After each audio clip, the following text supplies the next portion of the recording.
Hello, everybody, and welcome into the Apples and Geno's Fantasy Hockey Podcast. My name is Nate Niblink, and I'll be your host. Today, I'm back to continuing my strategy series where I interview someone in the fantasy hockey space regarding different aspects of fantasy hockey strategy. Aim here is that we just all get better together and we're able to gather some strategy tips and tricks from all the sharpest minds out there. For this show, I'm pleased to welcome Devon Davidson, who's the host of the Fantasy Hockey Hacks podcast. Devon, how are you doing? I'm doing great. Thanks for having me. Yeah, I mean, I had to have you on. You had me on your podcast back before the season started, and that was a good time. So it was always in the back of my mind that I'd have you on for one of these shows here. So I'm glad that we can make it work. Yeah, I appreciate that. We really enjoyed having you on our show. I think we were just talking back in August maybe, but you helped us out with our preseason stuff, and it was well received. We'll talk a bit about the content from that episode later in the show here, so I'm excited about that. Yeah, sounds good.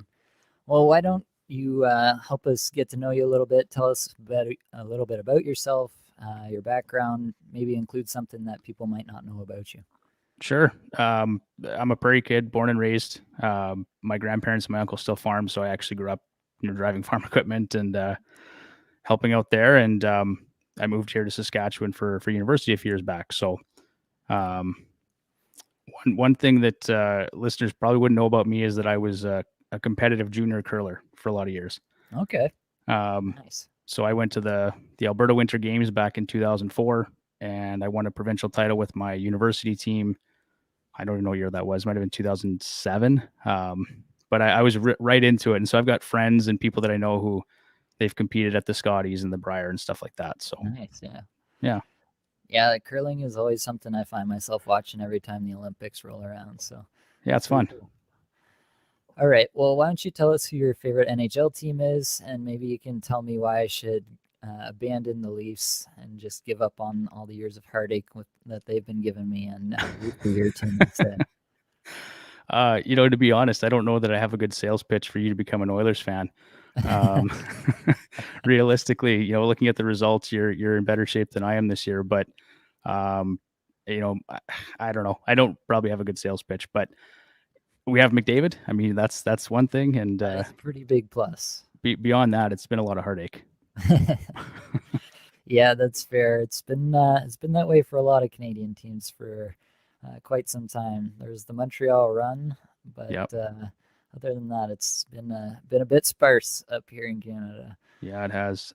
You guys look good this year, though. The Leafs, I think it could be your year. I don't want to jinx it, but yeah, it's pretty hard to jinx the Leafs. They kind of do it to themselves, I feel like. Fair enough. So why don't you tell us just about how you got into fantasy hockey in the first place, how long you've been playing for, and what led you to doing the podcast and all that you're doing right now? Yeah, I've been at it now since 2014 or 2015. Excuse me. And how I got into it was actually, so Tyler. Wow, that was interesting. Okay. Give me a second here. Sorry, guys. No worries. So Tyler Holman, he's a co-host of our show, Fantasy Hockey Hacks, and he called me up one day. It was back in 2014 or 15. And he said, "Hey, any chance you'd be interested in playing some fantasy hockey?" And I said, "Yeah, sure." Because of the time and before that, I'd kind of been into, the NHL series games. I always played be a GM mode, and I like the idea of building a team, right? Building a winner. Mm-hmm. And so he said, "Look, somebody just dropped all their players. They just decided one day they were done playing, dropped the entire team mid-season, and so I'm looking for someone to take over a team." I said, "Sure." So I come in to take this team. At the time, it was a team that was below 500, and I just worked away. I was working the wire. I was making trades. I ended up winning the league my first year there. That's and probably not the result he was looking for. No, not at all, right? And I got a payout for it too, which was great. And so then I proceeded to win the league the next 2 years after that. So that's kind of how I got started. And after that, I was just hooked, right? It was I couldn't get enough of it. And so winning does that to you. It does, yeah, totally. And then I won a 4th championship in that same league here 2 years ago. Finished 4th last year. So I've got, and I won a different league last year. I've just been at it so much. So anyway, that's how I got started. And then in terms of how I got started with the podcast, I guess it was one of those things, you're just really, you're so ingrained in the whole community, the whole thing, right? You just get right Mhm. into it. And um, my background is in marketing too, so that's kind of what I do for work. And Mhm. playing with the cameras and all the technology and streaming and all the things that I'm kind of doing anyway, I thought, I could probably put together a podcast that people would enjoy. It's something I enjoy talking about. Like, I could literally talk hockey 24/7. Right. Most people that know me know that. So I thought, hey, why not do the two? I built a website, and we started rolling. And it was interesting just how welcoming the whole fantasy hockey community was. There's so many great minds out there, but everyone's just really inclusive. It's like, hey, yeah, welcome.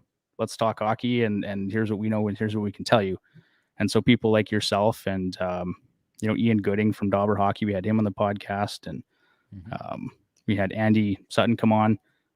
He's with Verbero Hockey now, and that was a great episode. And so things just kind of took off from there. We had Jack Michaels from Sportsnet on. So it got bigger and bigger, and it's just snowballed from there. And we're having a lot of fun doing it. That's awesome. Yeah, I can definitely second those sentiments around the fantasy hockey community as I've been reaching out to more people just to come on the podcast. Just everyone I've reached out to, even if they can't do it for various reasons, they've just been so gracious with their time and responding. So definitely a big fan of the community as a whole. Yeah. All right, so let's dig into some of these questions here. Let's start off with just what's your favorite format? If you're starting up a league today, what are you going to play? Is it going to be cats, points, head to head? What's your favorite? Yeah. For me, it's probably points head to head. I like the head to head matchups. It's just that competitive nature, facing off against one team each week and trying to match your lineup to theirs and see what the schedule's doing. That's kind of, I enjoy that part of it. Um, but saying that, I actually really enjoy cats as well. So we're in another Yahoo Cats head to head league, Bruce and I, another host from the podcast. And I think in my second year, I won it. I won that league last year, and I decided from that point that maybe categories wasn't so bad.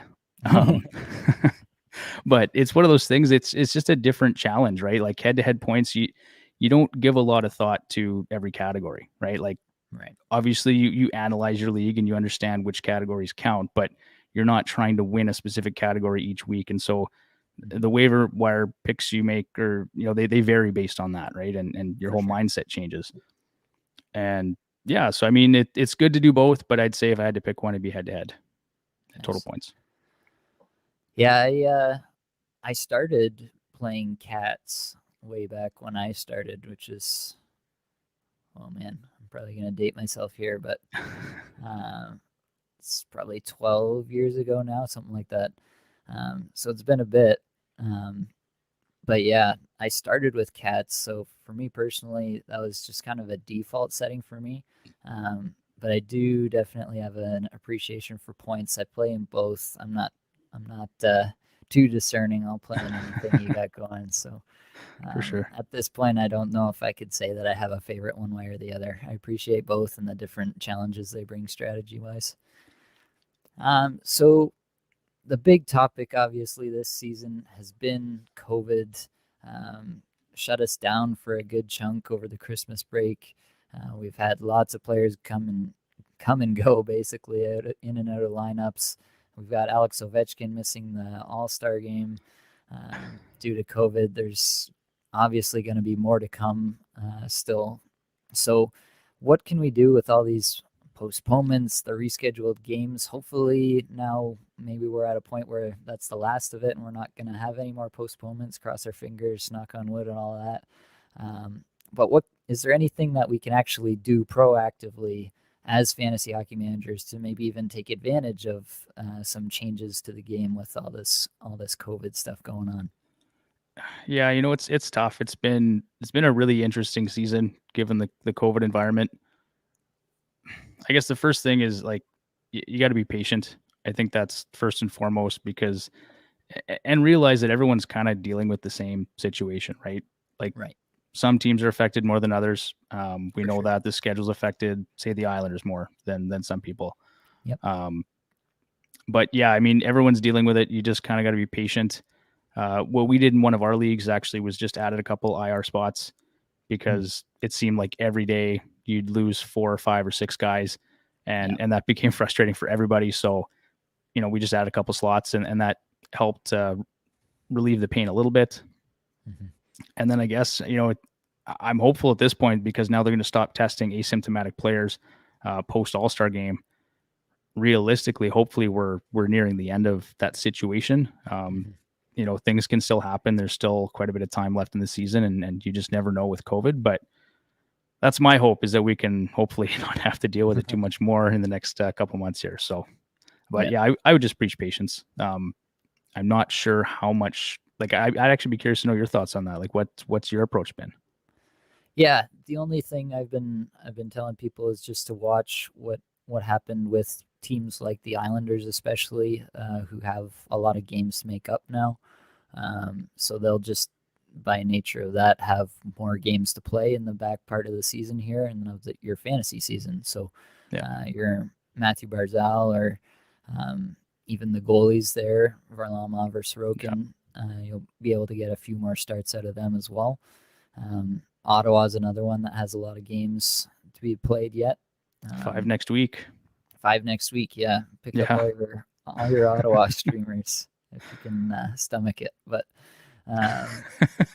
so yeah, that's the thing I've really been talking about in the Discord with the people in there, is just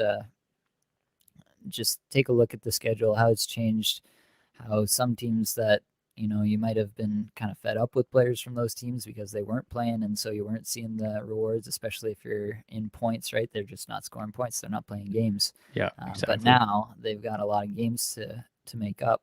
A lot of these Canadian teams, right, had some postponements because they didn't want to have empty home games up here in Canada due to all the restrictions. So just be aware of the schedule changes and see if you can take advantage of that, whether that's through the waiver wire or potentially even through trade.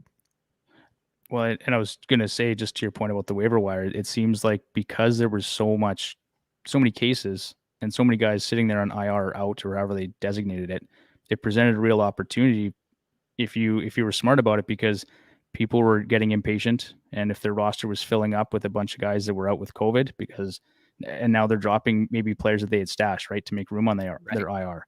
So guys like Jack Eichel were popping up. Evgeny Malkin was popping up.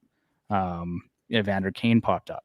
Yeah. And, when we talk about that a bit later, but those are some players that I targeted off the waiver wire early in the season as they were dropping, right? And so now my hope is that come playoff time, Jack Eichel's healthy, right? Evgeny Malkin, hopefully he continues to be healthy.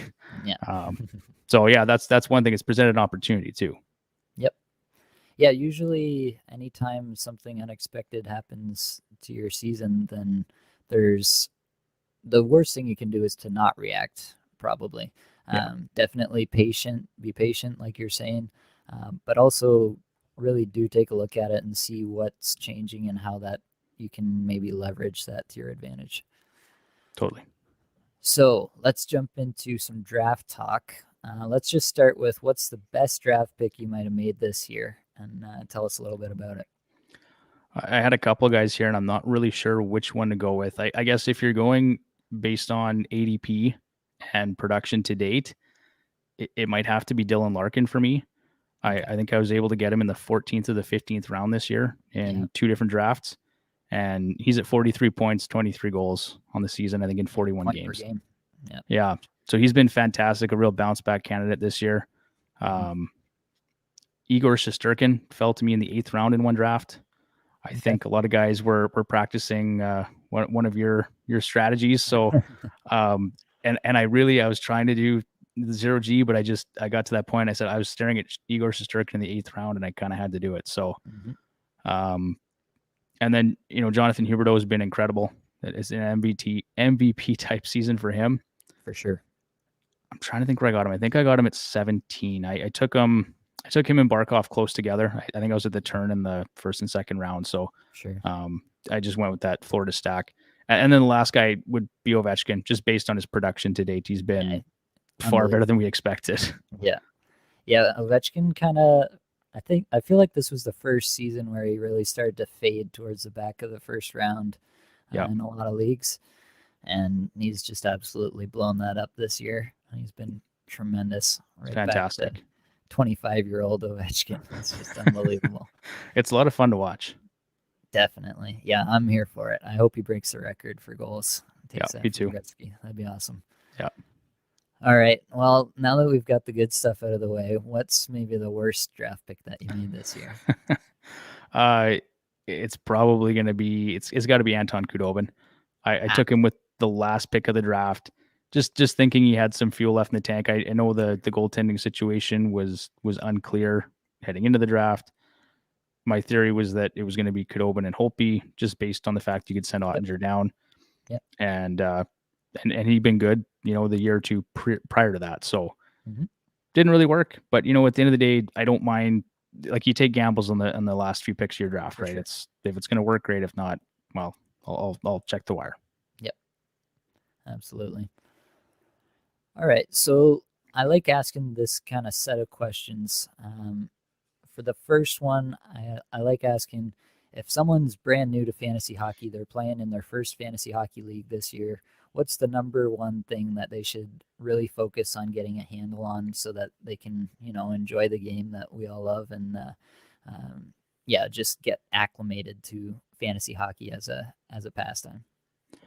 I would just say understand your league categories, your league settings, and how that's going to influence the players that you draft, the players that you look at on the wire. If it's a bangers league or not, that affects, how high Brady Tkachuk goes. Right. Those are all just factors to consider. So that's probably the biggest one, I would say. Sure. And I think the other thing is just understanding how the waiver system works and waiver priority, IR slots. All those things are important to know, because if you don't understand that, if you drop a guy, you can't pick him up again for 24 hours or 48 hours, or how that's set up in your league. And then the waiver priority system, because you think you're going to get access to him right away, you'll get a bit of a rude awakening. So those are things I think that are important to know. Yeah, definitely. You got to understand how the game works, how your league works specifically.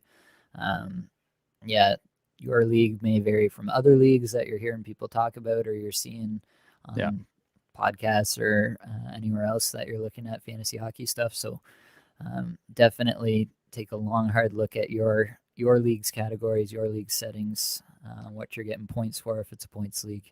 Yeah, absolutely. I think that's probably what I would say as well for the first time managers. And I would add to that too, like, if people get really hung up on rankings, right? Whether it's NHL.com's rankings or whatever, but at the end of the day, those are standard Yahoo categories, right? So they're good as a guideline, but you really shouldn't get too hung up on rankings, just as a first time fantasy manager. Mm-hmm. All right, so we've got that kind of baseline established. What do you think is the next step for, maybe it's the same manager, it's their second year now, they're ready to take the next step. What's that next step where they can kind of level up? Yeah, I think it's looking at matchups. And so one thing I like to do is see what a player's history is versus the opponent that game they're playing. I might, if I'm looking at a waiver wire pickup, for example, looking at strength of schedule, looking at matchups. Those are two key things. I mean, the past doesn't necessarily predict the future, but it's a good baseline, right, for production. It's kind of all we have, right? Yeah, exactly. But something to consider. And then just having a basic understanding of some of the analytics that are out there, right? You don't have to be a statistician, but just understand that some of those numbers are there that can help you evaluate a player and determine where they're at, if they're due for some positive regression or not. So that's kind of one thing I didn't even really key in on that until probably year 3 or 4 when I got into it. Yeah. All right. And then the final step, what makes you an actually great fantasy hockey manager? What takes you from, a good fantasy hockey manager, maybe you can win your Yahoo public league, but you get into a league with some real fanatics who've been at this for 10 years, and suddenly you find yourself in it's a little fish in a big pond again. Yeah. What can you do to elevate to that level?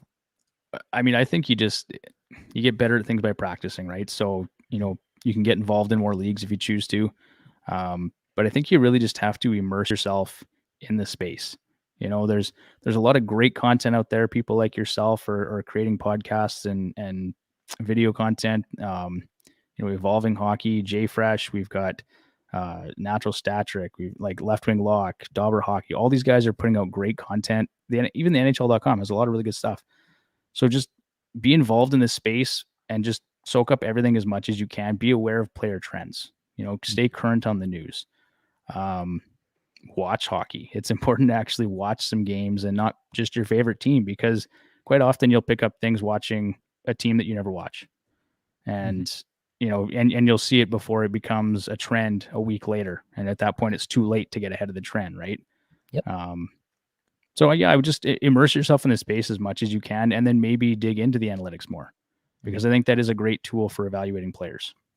Yep. Natural Stat Trick's got lots of great stuff on, individual Corsi and individual scoring chances for, and all these types of numbers, points per 60. And there's a lot of things you can do to break down, player performance and see kind of where it's heading or not. Individual shooting percentage, even strength shooting percentage with that player on the ice, all those types of things, right? Those are things to be aware of.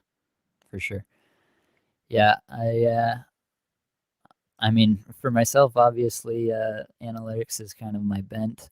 I've said before on this podcast that for myself personally, I feel like I just don't watch enough hockey. I watch the Leafs, and I watch some other games randomly here or there. Yeah. As I've gotten more into content creation, I've probably started watching less hockey even, because this ends up taking up my time when I might be turning a game on.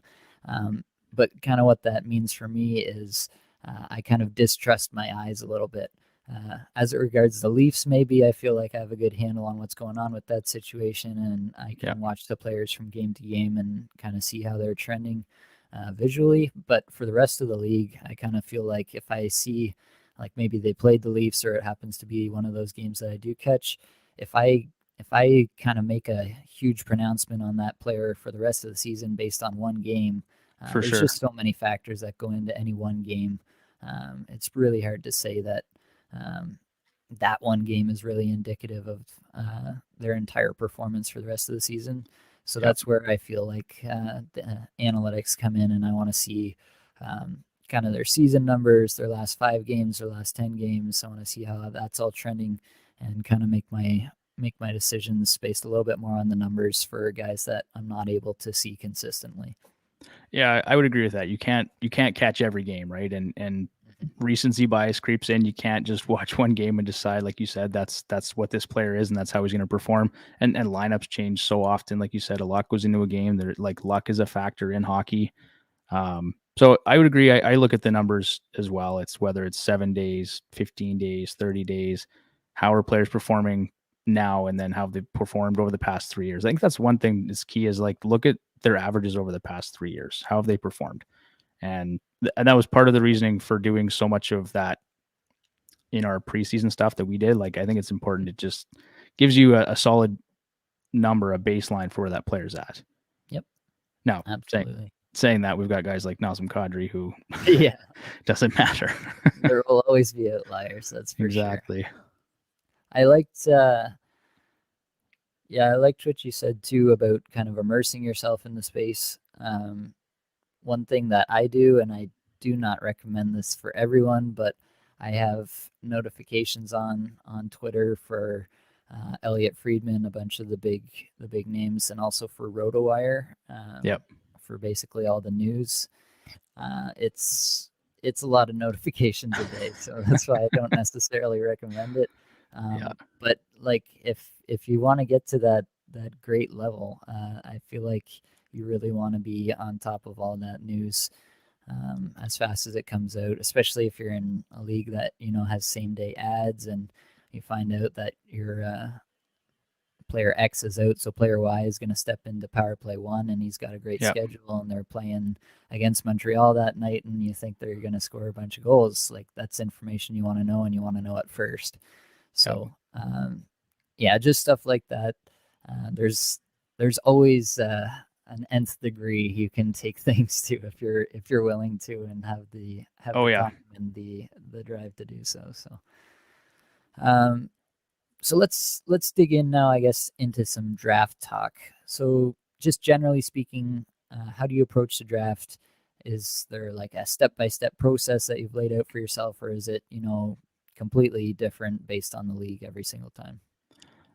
Yeah, like for me, I'm gonna just. I mean, this kind of ties into the next question as well, and it's a line that I'm gonna steal this from you actually when you were on our show, and it's stay fluid. Um, I think I used to have a strategy. I used to go into a draft and say I'm going to draft this goalie in the third round, and I'm going to, like you try and lay those things out, and it never seems to work, and then you're just rattled, and Yep. that happened to me many different times, and so I think you just go in there, have an open mind, be ready to read and react, because every draft is different, right? And unless you're constantly playing with the same players, like some managers have a tendency to pick the same players, right? They've got their own bias towards players.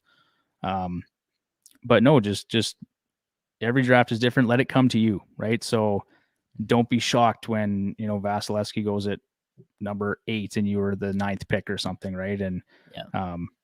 yeah, I mean, just that'd be my approach to it. I do like taking some forwards in the first 3 rounds anyway.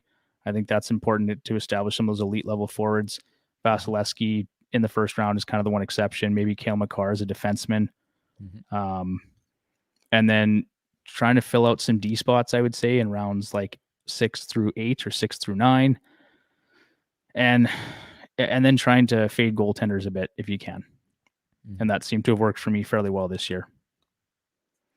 Yeah, I'd agree with a lot of that. I think there's obviously for me, with ZeroG being kind of my thing, I'm not really looking to take a goalie early.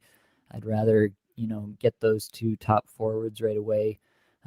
This year, I have a tweet that I can reference and I keep going back to. I said that not taking Cale Makar in the back half of the first round was going to be the number one mistake that a lot of fantasy managers made this year. Yeah. And so far, that's come true. He's been absolutely a huge value over replacement for any defenseman. So that's one I like to reference as a little pat on the back for myself. Absolutely, you nailed that one. Yeah. So I think there's those kind of players that you have to identify and stay fluid in that way. If there's someone who's going to be that value over replacement, then I think it was worth it to take Cale Makar there, even though normally you might be thinking about a forward in the first round. Yeah. So yeah, definitely stay fluid. I really like that. It's definitely something I continually preach to myself, and whether I execute on it or not is sometimes more in question. But for sure, yeah, I like that a lot. So we've talked about ZeroG previously. We talked about it on your podcast. I'm curious, though, if you applied it this year in any of your leagues, how that went. You alluded to Shesterkin in the 8th, which is obviously a good value relative to where he went in a lot of leagues this year. Yeah. But I'm curious how it went for you this year. What's your view of it after having kind of seen it throughout a year? How have things been going? Yeah, so I guess I'll say I chickened out a little bit. I had intentions of really trying the full ZeroG strategy, and I kind of, it was a modified ZeroG is what I'll call it. So I think I probably, like Shesterkin, like I said, I took in the 8th, and then some other goaltenders I think I took in rounds like 10 through 12 or 10 through 14, somewhere in there, because there was a goalie run, so everybody kind of is picking up all these goalies, and I just got a bit nervous, so I couldn't commit to full ZeroG. But you know what? I did it in a lot of different drafts, a lot of different mock drafts, and the level of team you can build at the forward and defense position by going ZeroG is impressive. And I think it works. I do believe in what you're preaching there, but sometimes it's easier to say than actually do.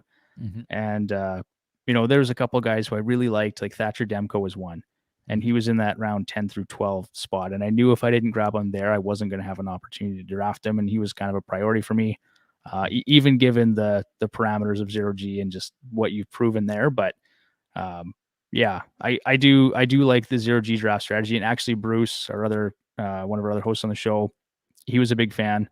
I don't know if he implemented it. He may have in our Yahoo league, and I think he's doing okay there as well. So but in general, I think fading goaltenders works because we've seen guys like if they ever let him play, Capo Kakinen's a great goaltender. Right. We look at what's going on in Washington. How many people took Ilya Samsonov early in their drafts just to be a complete bust? Yep. What's another good example? I mean, even Kemper, Darcy Kemper in the early goings in Colorado was not very good. Yep. Like if you took him in the second or third round, you were pretty nervous for a while there. Yep.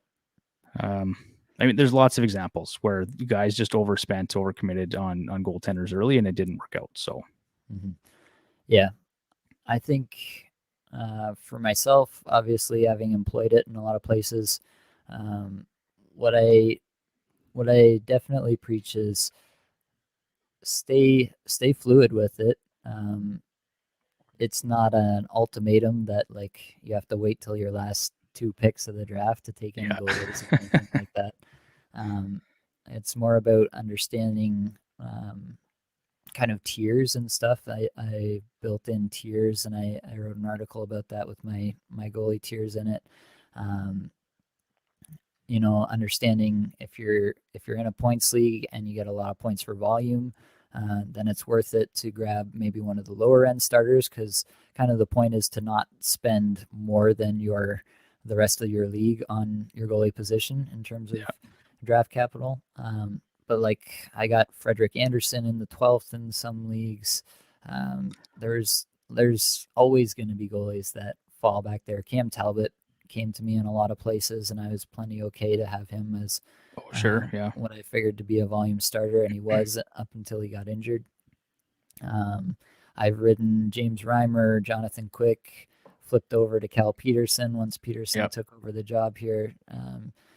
So yeah, it's really just about trying to not overspend on goalies, basically. And I think what people do with like where ADP normally sits for most goalies is that they end up overspending because goalies are just unpredictable. And so like even Connor Hellebuck this year, I don't think a lot of people are super pleased with the investment they made there. No. He's been fine, but he hasn't been elite, which is what you drafted him to be. Yeah. And there's just so many factors. Team defense plays into it a lot as well. So that's why I've been preaching what I've been preaching, and so far this year it's worked out pretty well for me. So I've been happy so far as well. Oh, I'm glad to hear that. Yeah, it's definitely it's a great strategy. It's worth taking the time to understand it and to implement it for sure. All right, so let's talk a little bit about roster construction. Specifically, I like talking about bangers cats because I think it's one of the more interesting setups in fantasy hockey that we have to deal with. And how do you value those banger cats versus your more typical goals, assists, power play points, all that? And how do you do that in the draft? And then maybe how do you do that throughout the year? What would you say your approach would be to roster construction with regards to bangers versus points categories? For me, I think in both situations, it's important to establish a high fantasy floor. So first off, you want to make sure you're getting those categories that are going to be hard to replace later. So your goals, your assists, your power play points, all that kind of stuff. I make that a priority early. If it's a player like Brady Tkachuk, who we know contributes to hits and blocks and shots and kind of covers a multitude of categories, that's great. That's a bonus to me. But in general, am I going to step like out of my way to grab Brady Tkachuk when there's maybe a 50 goal scorer available that, like he doesn't contribute quite as much to hits and blocks? I don't know, right? I kind of evaluate that on a case by case basis, but I think it's just important to get those categories covered. The lean ones, the goals, the assists, power play points, stuff like that first. Yeah, I think there's something to be said there.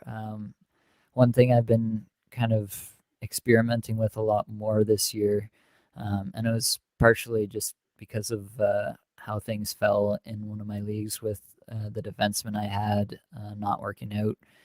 Jeff Petrie just abandoning the sport of hockey for no apparent Whoops. reason, things like that. So I've had this kind of epiphany where I have Cale Makar, but maybe I don't really need any other point scoring defenseman, and I can just run out Alexander Romanov, Mark Sure, Borowiecki, yeah. and all these guys behind Cale Makar, Adam and Larson. then, yeah, exactly, and then just run out a whole bunch of scoring forwards and let these crazy hitting defensemen do all that heavy lifting in the bangers categories for me. And then, it doesn't matter if I'm all Johnny Gaudreau's and Clayton Keller's up front because they're getting me the points and my defensemen are getting me all the hits and the blocks.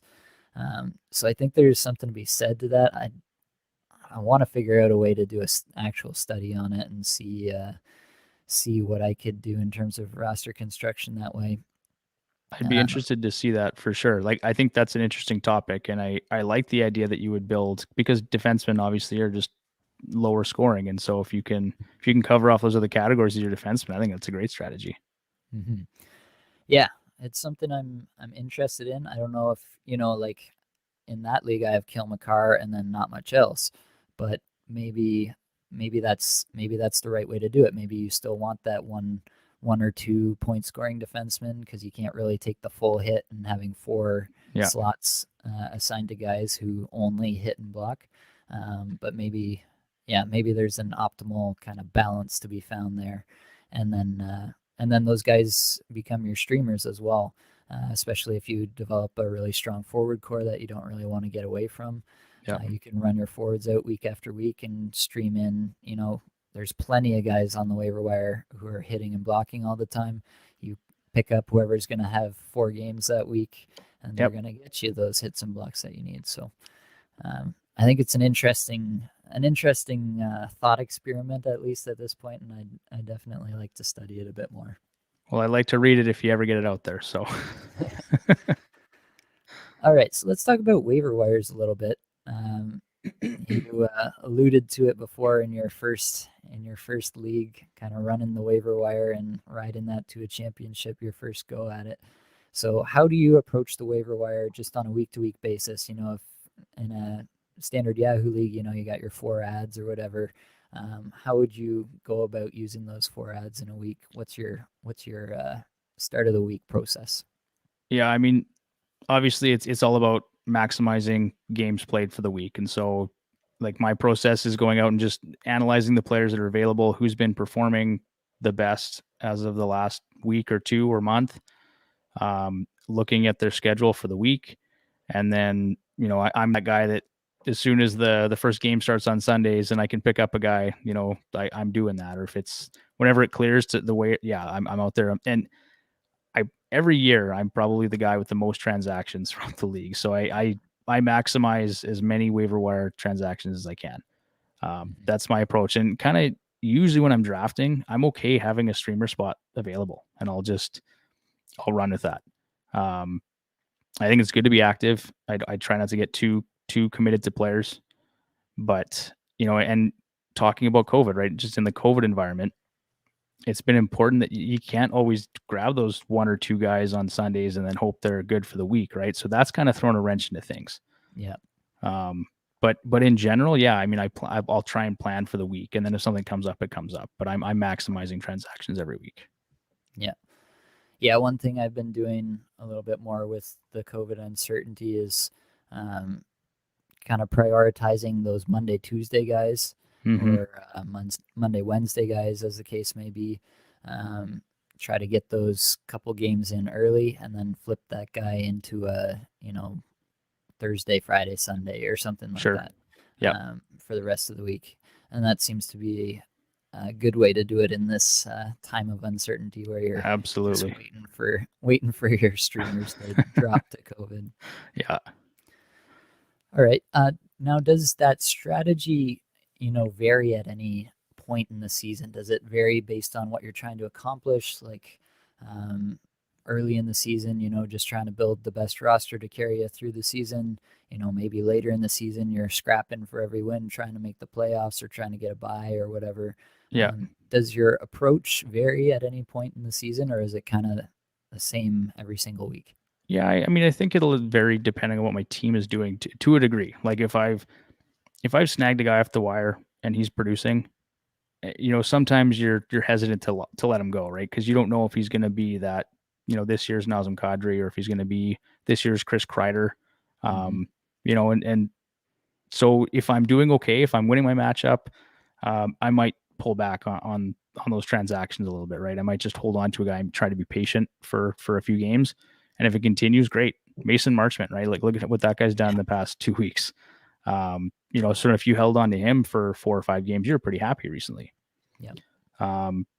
But then, yeah, as it gets like at a certain point, if you've banked enough wins throughout the season, then it becomes less about winning on a weekly basis and more about roster optimization for the playoffs, right? So then maybe you start looking at your waiver wire ads in terms of the schedule for the playoffs and how that looks. Mm-hmm. Yeah, and definitely we're getting into that season now. If you're on the bubble, then you're scrapping and clawing. If you're sitting pretty, then you have that luxury of kind of looking ahead and seeing, maybe I'll take a chance on this guy and maybe he'll become a rest of season hold for me. Because he's getting maybe it's, Matthew Boldy in Minnesota who's been killing it.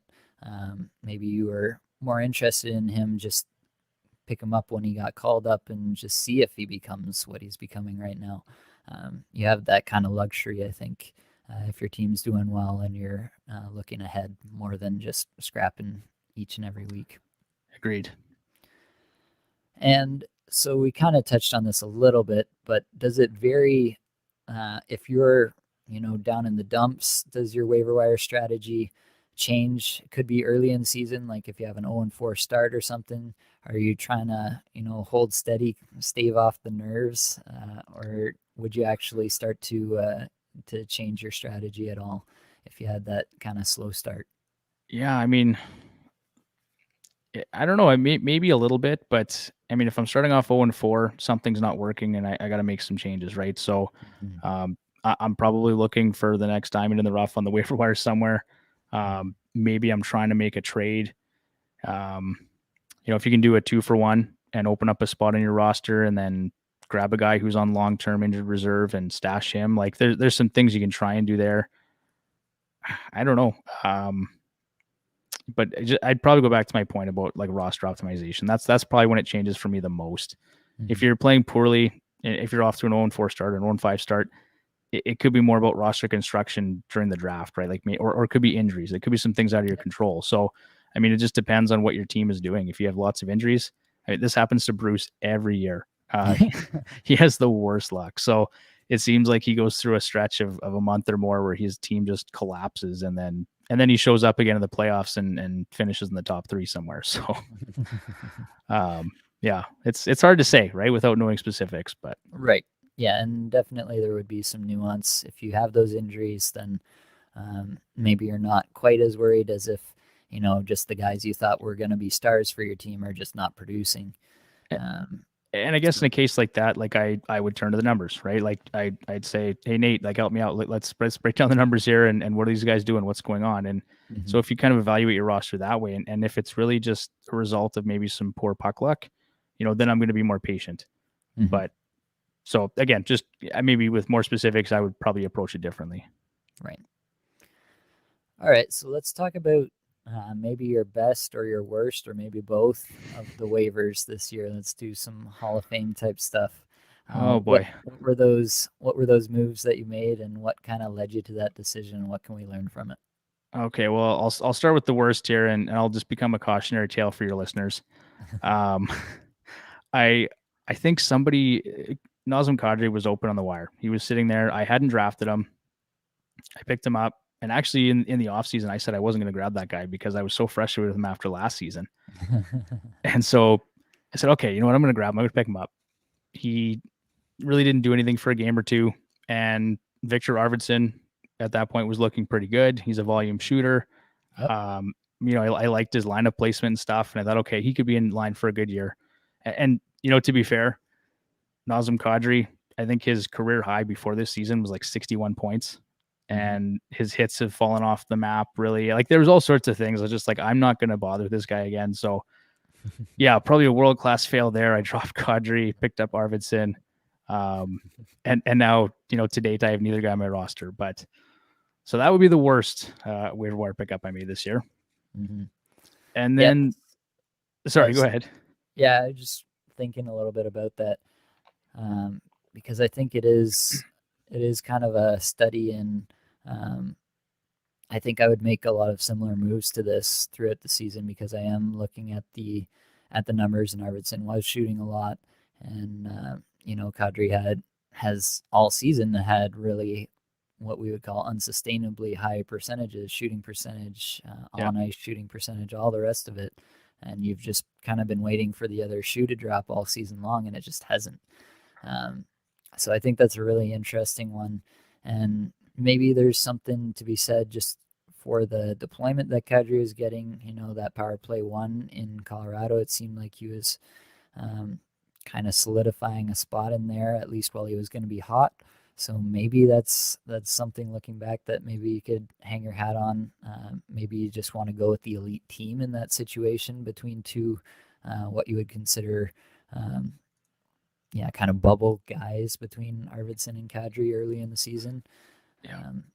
It's a tough one though, because I think for myself, I probably made some of those decisions as well, where I went with the guy who had a lot of shots on goal, but I missed out on, maybe it was Lucas Raymond earlier in the year, or Troy Terry when he was hot, and I just didn't believe it because the shooting percentage was so high, and he's still no way somehow.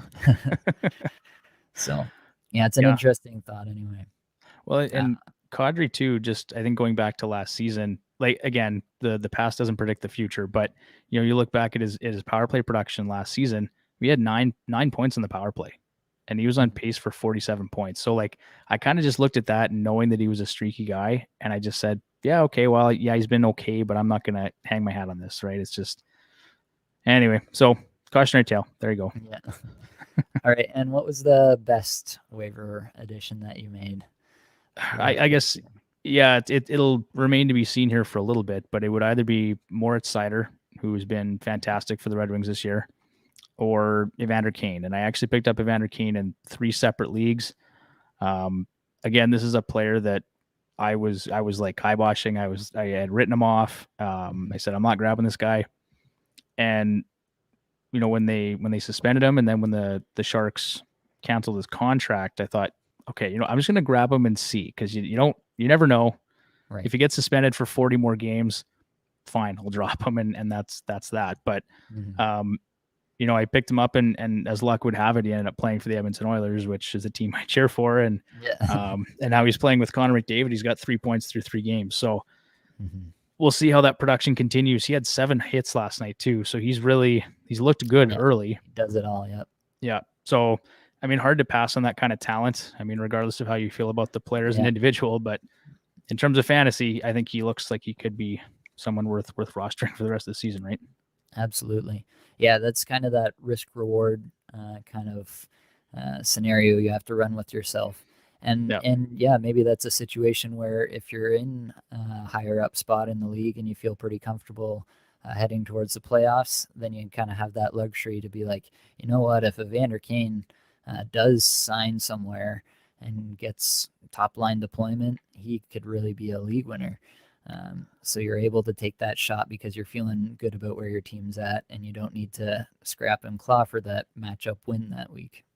No, and that's exactly where I'm at right now. I'm sitting in first or second in 3 different leagues, and for me, I'm just fingers crossed it's a league winner, but who knows? And Moritz Seider is another interesting one. I don't have Seider anywhere. Basically, I think it was a miss on my part, just because early on he wasn't on the top power play unit.